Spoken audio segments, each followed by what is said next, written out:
Hello, it's Ricardo and welcome back to Elite Dangerous. Yes folks, we're due for the next chapter in the Elite Dangerous saga, Elite Dangerous Ascendancy. Announced in September's Frontier Live, 2024 is shaping up to be the year of not only new content, reworks, variants and ships, but also a rework around PowerPlay, called PowerPlay version 2. We're going to get right in the weeds with this now because this is going to be released in October.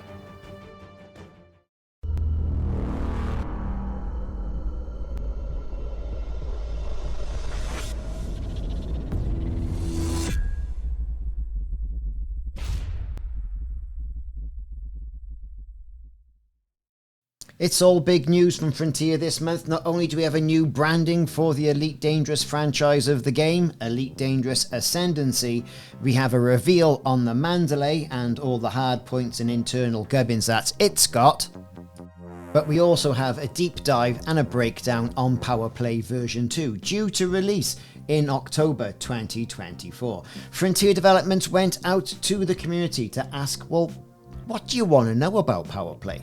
And we'll answer your questions. They really went out to canvass the community, which was really nice and really refreshing, and does show Frontier is now starting to re-engage back with the community, especially in 2024, and who knows what's going to happen for next year.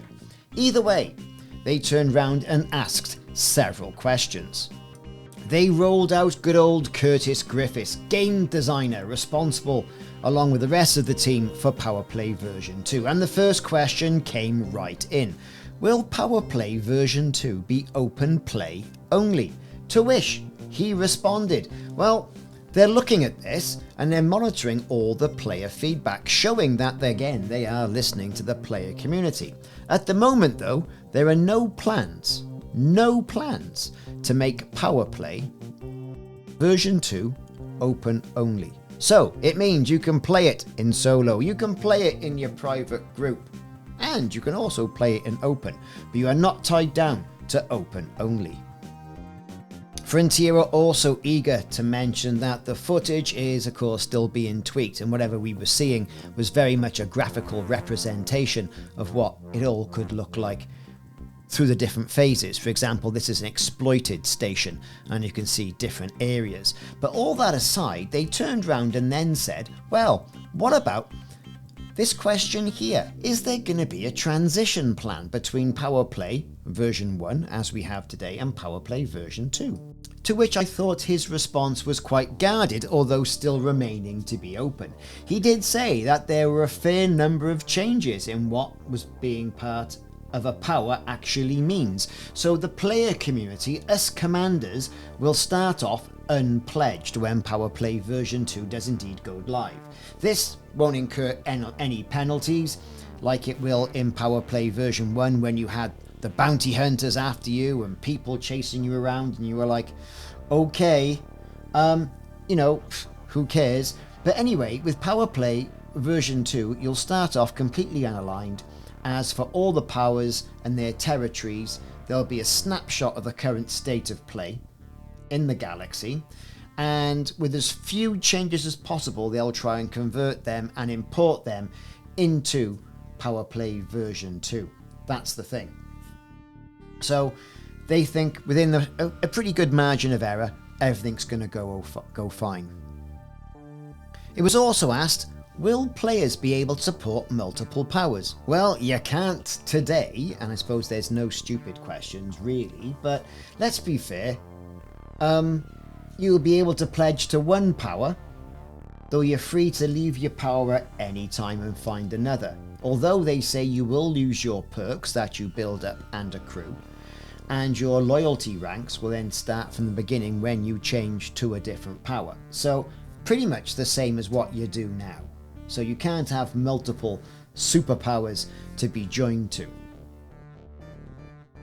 It was then asked, how can gameplay then therefore influence PowerPlay version 2? And is there going to be more ways gameplay can influence it? Curtis turned around and said that yes, there would be, and a large chunk of the activities in the game would contribute to PowerPlay. He gives an example of trading for profit or recovering salvage from wrecks. These can all affect power play if performed in the correct systems, depending on what power you pledge to. So yeah, I get it.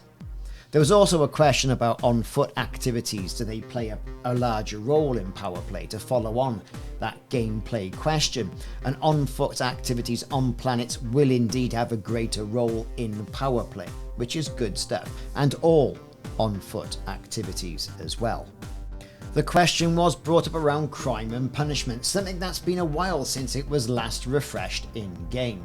And will there be any changes to the crime and punishment system? Which they do say yes, there will be. There will be some additions to this, relating specifically to NPC agents aligned to that power. And crimes against other powers, for example, will have a power play security aspect controlled inside them. What that actually means is that if these attack you, they will find out you're not aligned with them. But normal security won't attack you for the same thing. Not sure I completely understand that. We're going to see how that turns out in game and how that basically pans out. I'm not entirely sure. They also say, well, you know, will there be new powers added? To which he responded, yes. Now for me, this only really stands to reason. We've gone through a huge Elite Dangerous Galaxy upheaval, what with the Thargoid War. As in any war, powers are going to try and move in and take advantage and all that sort of thing. So it only stands to reason that new powers are going to rise. And as a result of this, new powers will start taking the place of perhaps more established ones. There was also a question then on the good old background simulation and how power play would affect that. For those of you who don't know what the background simulation is, it's a system that runs in the background, that as things change, as system influence changes, as there's a response to, say, a player behavior, then this simulation will change and adapt with it. The background simulation does not only change the galaxy for everybody, everyone can change the background simulation as well. You can affect systems, you can affect whether they're anarchy, you can affect what particular systems are involved and to what level in a system. It really is quite complicated and worthy of a video by itself. Elite Dangerous players typically can start to dictate how the background simulation shapes the galaxy by their actions. Anyway, the question really was around the background simulation and how will the background simulation impact PowerPlay version 2, which he said, whilst the background simulation doesn't really direct PowerPlay version 2, your actions when engaging will have an impact, which is fair enough, I suppose. Okay, so we're coming up to, which was a really lengthy sort of set of questions as well, really. They go on to talk about the visible effects of PowerPlay version 2 on the communal player areas and what the player can actually see. And typically, what they've said is, stations and other locations will show changes based on which power is in control and to what extent they're able to exert their control over the system. There are different phases which we've covered in previous videos, but yes, we are going to be able to see at what sort of level visually a particular system is in just by looking at it. They also talk about squadrons as well. You know, it's really good to start playing with friends in Elite Dangerous and unlock all the benefits of it, but at what extent will squadrons be part of PowerPlay version 2? He does mention that squadron integration with PowerPlay is unchanged, other than the uncoupling of minor factions and powers. Squadrons can now align to minor factions within a different superpower alignment to their aligned power and vice versa. Now, if you understand that, you know more about squadrons in PowerPlay than I do. Either way, that's what he said. They then went on to go to talk about rewards and what non-credit rewards are planned for PowerPlay. You know what we're talking about. We're talking about modules and fruity modules as well.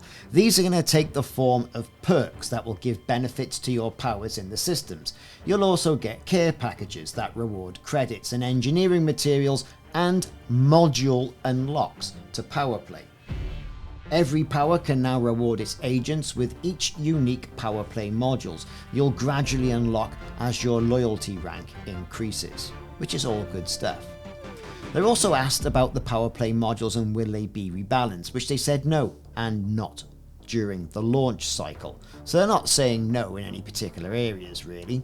So there was also a lot of information about negative consequences. These negative consequences initially were aimed towards, well, if you're in the top 10 of a power, will rival powers be more hostile towards you?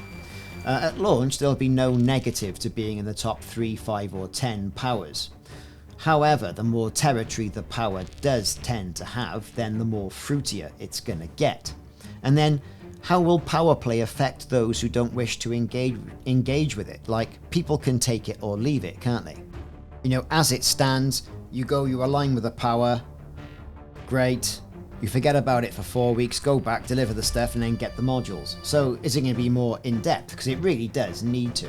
And it does say that, you know, if people don't want to engage with it, while the powers, you know, do have certain changes on system, the gameplay features that affect PowerPlay players more than others. You may be witness to fights between two powers. For example, while PowerPlay activities can influence the background simulation, players interested in faction gameplay can really fill their boots. And you know, are there going to be unique fights as a result of this? And there'll be PowerPlay conflict zones and what have you, all put in place. But what about switching powers? Richard, there's going to be a little bit of repetition in these questions. You lose all your loyalty ranks and have to start again. Goes without saying. Goes without saying. But with the Thargoid content, will that affect PowerPlay? And they do say powers like the rest of humanity in a system will leave upon a Thargoid invasion, which says to me, right, that the Thargoids are still going to remain a threat. And that, I think, is really important and something I'm going to end this video on. So this was a kind of a breakdown of what we heard on Frontier Unlocked in September. The September version of Frontier Unlocked from Frontier Development in regards to PowerPlay version 2. Lots in here. To be honest with you, I don't think I really understood an awful lot of it, but then I'm not a prolific PowerPlay player. If you are, then feel free to call me out if I've got anything wrong. Just do it in a nice way, because we're all friends here.